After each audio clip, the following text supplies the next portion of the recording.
Hola, bienvenidos a un nuevo video. Les invito a que me acompañen a desarrollar un nuevo contenido. ¿Qué contenido vamos a trabajar hoy? Lo que tiene que ver con el dominio de una función. Nos vamos a preguntar de manera particular quién es el dominio de esta función. Y recuerden que el dominio de una función son los valores de la variable independiente x que hacen que la función, es decir, y, sea un número real. Por lo tanto, tenemos que partir de allí, de preguntarnos para cuáles valores la función es un número real. En este caso particular, nosotros decimos que y va a pertenecer a los reales si se cumplen algunas condiciones. Vamos a ver qué condiciones serían las que deben cumplirse. Y pertenece a los reales. ¿Y cómo está definida y? Está definida inicialmente por este logaritmo que tiene como argumento a su vez otro logaritmo, el logaritmo neperiano. Este es un logaritmo decimal, este es un logaritmo neperiano. Y la función logarítmica nosotros sabemos, ¿verdad?, que está definida solo para valores reales positivos. Por lo tanto, tenemos una condición inicial y la cual nos dice que este argumento de la función logaritmo decimal que vemos acá debe ser mayor que 0. Entonces, logaritmo neperiano de x cuadrado más x menos 5 debe ser mayor que 0. Repito, porque el argumento de la función logarítmica siempre estará definido exclusivamente para valores reales positivos. El logaritmo no está definido para números negativos. Por lo tanto, este argumento de este logaritmo debe ser mayor que 0. Ahora bien, acá tenemos un logaritmo neperiano que me dicen que es mayor que 0. Seguidamente nosotros vamos a analizar lo que tiene que ver con la definición de la función logarítmica, la cual nos dice, entre otras cosas, que la base del logaritmo siempre debe ser un número positivo, ¿verdad? Y no puede ser 1. Eso lo vamos a ver más adelante, lo vamos a trabajar más adelante. Pero a partir de eso, nosotros vamos a asegurar como una condición y asterisco, porque está íntimamente ligada a la condición y, vamos a tener lo siguiente. Nosotros vamos a tener que asegurar que x cuadrado más x menos 5 tiene que ser mayor que 1. Y eso está íntimamente ligado a que la base de este logaritmo que estamos evaluando acá en la condición y es un logaritmo neperiano, es decir, la base es un número mayor que 1. Nosotros cuando pasemos a esa segunda parte que les quiero realizar, que tiene que ver con la interpretación geométrica del logaritmo, ¿verdad?, bien sea decimal o bien sea neperiano, nos vamos a dar cuenta que la base de un logaritmo está dividida como en dos casos, entre 0 y 1, no puede ser 1, por lo tanto también vamos a considerar que sea desde 1 hasta infinito. Un primer intervalo desde 0 hasta 1 abierto, un segundo intervalo desde 1 hasta infinito. Y en este caso este logaritmo tiene base e, es decir, un número mayor que 1. Y cuando eso sucede, este argumento de esta función, es decir, los valores de x que funcionan como argumento de la función logarítmica, y esa x en este caso sería todo esto, debe ser mayor que 1. Si me dicen que ese logaritmo es mayor que 0. Pero esto puede resultar un poco confuso inicialmente. Vamos a hacer una interpretación gráfica de la función logarítmica y de manera particular vamos a analizar la gráfica de un logaritmo cuando la base es mayor que 1 para entender más claro por qué decimos que este argumento de esta función logarítmica, siendo que este logaritmo en general es mayor que 0, el por qué aseguramos entonces que x cuadrado más x menos 5 debe ser mayor que 1. Vamos a una nueva pizarra para entender esto de una manera más clara. Ok, entonces aquí estamos ahora para hacer una interpretación geométrica de la función logarítmica, les decía, y aceptar estas condiciones y e y', ¿verdad?, que se desprenden del hecho de tener que determinar el dominio de esta función que vemos acá. Y igual al logaritmo de logaritmo neperiano de x cuadrado más x menos 5. Decíamos que una primera condición y para que y pertenezca al conjunto de los números reales es que el argumento de esta función logarítmica debe ser mayor que 0. Esto que funciona como argumento de la función logarítmica. Ahorita vamos a ver por qué.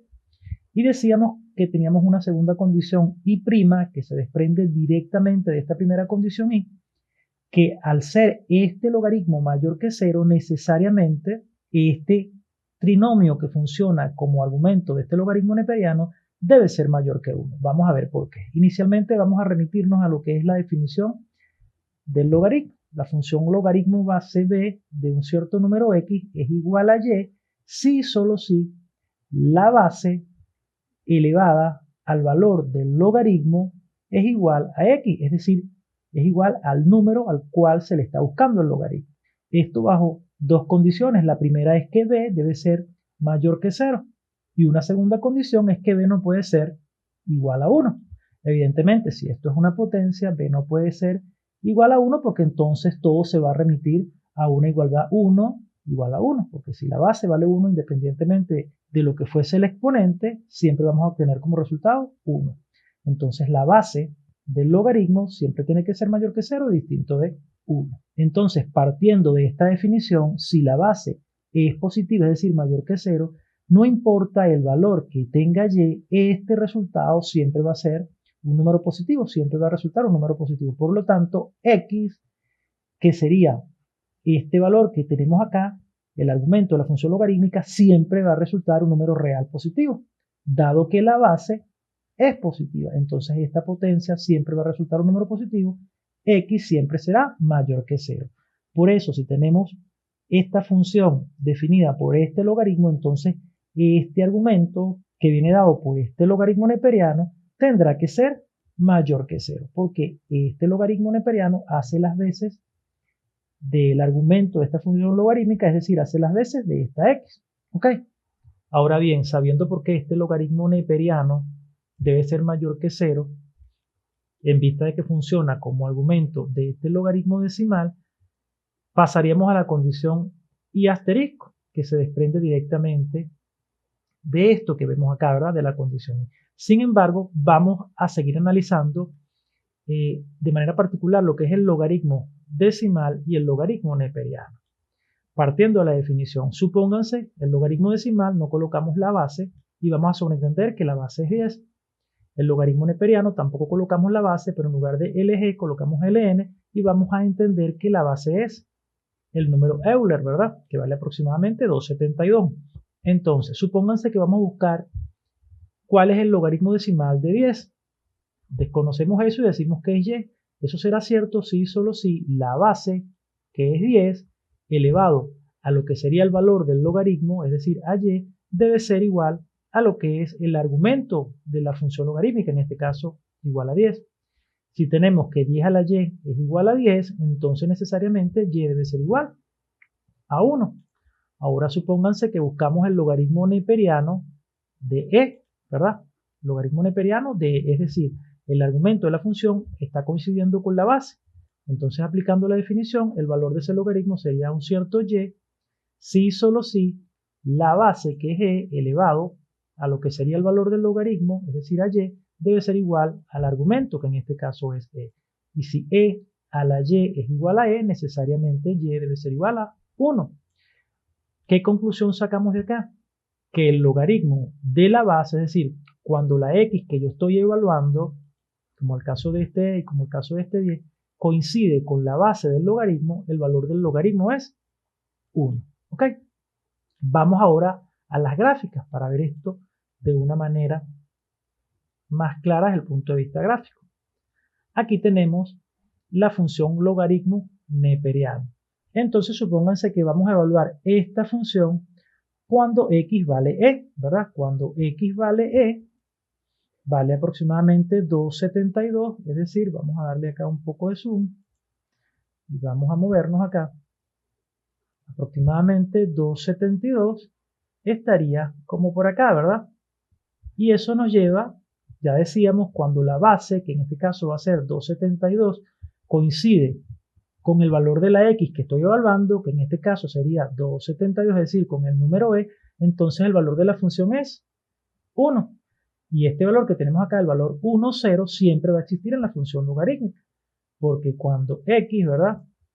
Cuando x vale 1, necesariamente, si esta potencia vale 1, es decir, la x que yo estoy evaluando vale 1, necesariamente la y tendrá que valer 0 para que esa potencia efectivamente me dé 1. ¿Ok? Entonces, este punto siempre estará en la gráfica de una función logarítmica, ese par 1, 0, que lo tenemos tanto en la función logaritmo neperiano como en la función logaritmo decimal, como lo tendremos en la función logarítmica independientemente de cualquier base, el par 1, 0, porque repito, si la x que estoy hablando vale 1, necesariamente su imagen va a ser 0. Entonces tenemos acá un punto E1 y un punto 1, 0. ¿Qué pueden notar de la función que tenemos acá, de la forma gráfica de esta función? Que ella es positiva, es decir, se ubica por encima del eje de las x para valores que son mayores que 1. Aquí estamos evaluando una base que en este caso es 2,72 aproximadamente, lo que es el número e, y la gráfica de esa función logaritmo neperiano, vean que es positiva, es decir, se ubica por encima del eje de las x para valores reales mayores que 1. Y lo propio sucede con la función logaritmo decimal, ¿verdad? Si evaluamos una x que coincida con la base, es decir, que coincida con 10, la ubicamos acá, x vale 10, ya sabemos entonces que si la base coincide con la x que estamos evaluando en la función logarítmica, entonces el valor del logaritmo va a ser 1. Aquí estaríamos evaluando una x que coincide con la base. La imagen sería 1. Y ya sabemos que este punto siempre va a existir en la función logarítmica, el punto 1, 0. Que pueden notar también en esta función logarítmica base 10, es decir, con una base mayor que 1. Recuerden que siempre la base tiene que ser mayor que 0 y distinta de 1. Entonces, habrán bases mayores que 1, desde 1 hasta infinito, y bases que se ubican entre 0 y 1. Para el caso de las dos funciones que estamos evaluando bases que son mayores que 1, ¿verdad? ¿Y cómo se comporta la función en ese caso? Bueno, ella es positiva para valores reales de x mayores que 1. Sucede tanto en esta función logaritmo decimal como lo veíamos anteriormente en la función logaritmo neperiano.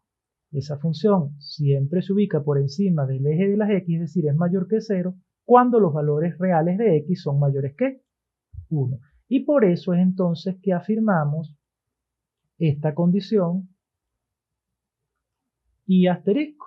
Decíamos que si el logaritmo neperiano de x cuadrado más x menos 5 es mayor que 0, es decir, la función logarítmica es mayor que 0, siendo que la base es decir, siendo que la base es mayor que 1, necesariamente entonces este argumento, esto que funciona como la x, como el argumento de esta función logarítmica, tendría que ser valores mayores que 1, por lo que ya comentábamos anteriormente.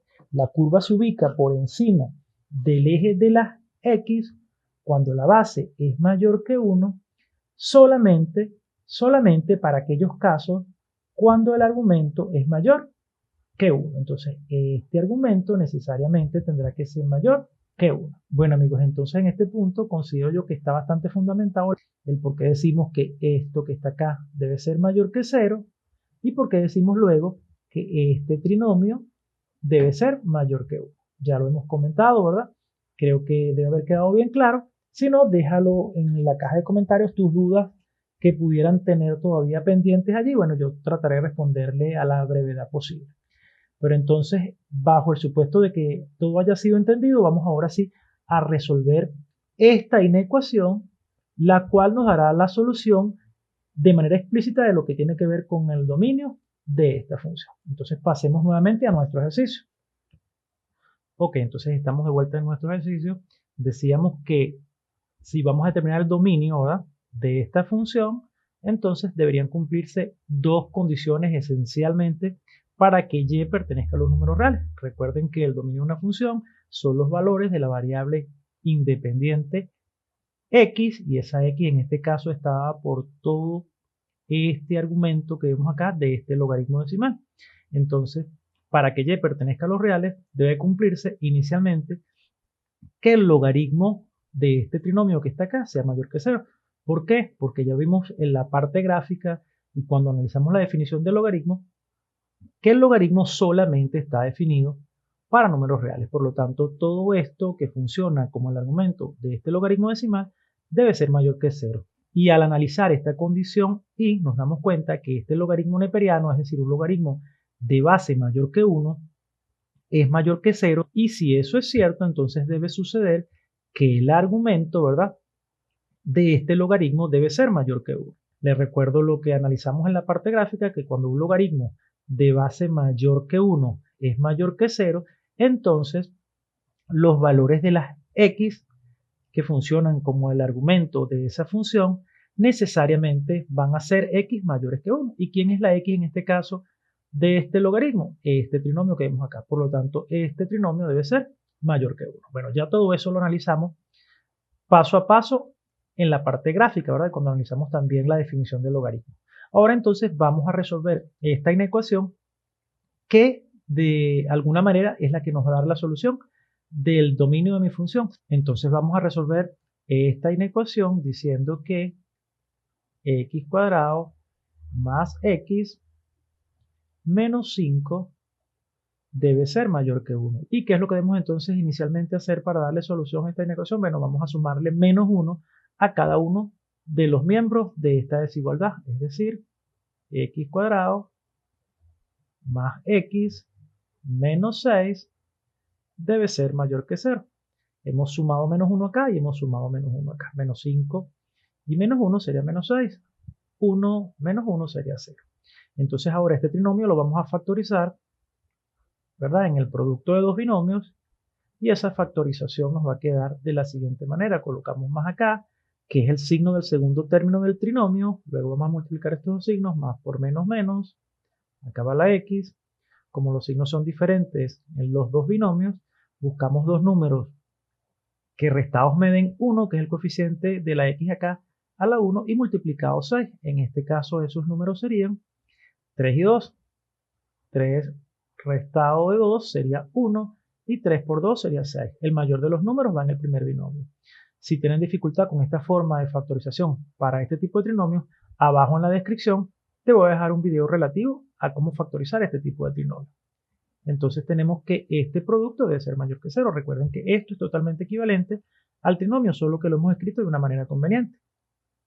Ahora buscamos las raíces de este par de binomios. Entonces x más 3 debe ser igual a 0. Por lo tanto, x debe ser igual a menos 3. Es decir, la raíz de este binomio es menos 3. Buscamos ahora la raíz del segundo binomio, x menos 2, igualamos eso a 0. Entonces x debe ser igual a 2. Ahora nos vamos a ir a la recta real y con estas dos raíces vamos a segmentar esa recta real. Esta recta quedaría de la siguiente manera. Aquí tenemos nuestra recta. Vamos a colocar las raíces según las encontramos de izquierda a derecha en la recta. Entonces colocamos acá menos 3 y vamos a colocar acá 2. La recta nos queda segmentada en tres sectores o intervalos, desde menos infinito hasta menos 3, desde menos 3 hasta 2 y finalmente desde 2 hasta infinito. ¿Qué vamos a hacer ahora? Bueno, vamos a evaluar este producto a la luz de cada uno de estos intervalos. Vamos a meter valores en este producto que inicialmente se ubiquen acá en este sector, ¿verdad?, desde menos infinito a 3, luego haremos lo propio desde menos 3 hasta 2 y finalmente de 2 hasta infinito. A ver cómo se comporta este producto. Donde resulte mayor que 0, ahí tendremos la solución y ahí vamos a encontrar entonces el dominio de mi función. Vamos inicialmente entonces a darle un valor que esté ubicado entre menos infinito y menos 3, supónganse el menos 10. Supónganse que le damos menos 10 a la x, menos 10 más 3 sería menos 7, acá nos resultaría un número negativo. Si le colocamos menos 10 ahora a este factor, menos 10 menos 2 sería menos 12, también negativo. Menos por menos sería más, lo que quiere decir que acá en este tramo desde menos infinito a menos 3 sería positivo. Y precisamente eso es lo que buscamos. El producto donde este par de binomios resulte mayor que 0. Y acá está resultando positivo porque menos por menos es más, es decir, un número mayor que 0, lo cual quiere decir que acá hay solución en este sector o en este intervalo. Entonces vamos a ir colocando como que el dominio de mi función inicialmente estaría formado por menos infinito hasta menos 3, cerrado, no abierto, porque estamos buscando mayor que 0. Y el menos 3 lo hace precisamente 0 porque el menos 3 es una raíz de este binomio que funciona como factor en este producto. Entonces sería abierto el menos 3. Vamos a ver si encontramos otro sector donde haya solución. Vamos a borrar este par de signos que habían resultado de evaluar este producto en este sector, pero ahora lo vamos a evaluar el producto en este sector. Entonces sería, vamos a colocar un valor que esté entre menos 3 y 2, supónganse el 0. Si colocamos 0 como el valor de la x en este primer binomio, tendríamos 0 más 3, resultaría un valor positivo. Y si ahora colocamos 0 en este binomio, sería 0 menos 2, sería menos 2. Cuando multiplicamos estos dos signos, más por menos sería menos. Acá resulta negativo. Negativo quiere decir un valor menor que 0 y estamos buscando valores mayores que 0, por lo tanto acá no hay solución. Finalmente entonces vamos a evaluar lo que tiene que ver el producto del binomio, pero ahora en este sector. Vamos a borrar estos dos signos que hemos colocado anteriormente cuando hablamos de este sector. Ahora vamos a evaluar el producto en este sector. Supónganse ahora desde 2 hasta infinito, démosle el valor 10, por decir un número cualquiera mayor que 2, ¿verdad? A la derecha de 2, que está ubicado en este intervalo. Entonces 10 más 3 sería 13, positivo acá. Y si le damos 10 a este segundo binomio, 10 menos 2 sería 8 positivo. Y más por más sería más, quiere decir que acá es positivo, ¿verdad? El producto de estos dos binomios. Entonces acá también hay solución. Entonces a este primer intervalo le unimos un segundo intervalo que va desde 2 hasta infinito. El 2 también va a ser abierto acá el intervalo que empieza en 2. ¿Por qué? Porque el 2 es raíz de este binomio, es decir, lo hace 0 y estamos buscando que este producto sea mayor que 0. Y precisamente este intervalo unido con el que inicialmente habíamos obtenido en este sector será el dominio de la función que estamos analizando. ¿Okay? Entonces, finalmente, el dominio de mi función va desde menos infinito hasta menos 3 unido con el intervalo desde 2 hasta infinito. Bueno amigos, entonces con esto damos por finalizado el video, ¿verdad?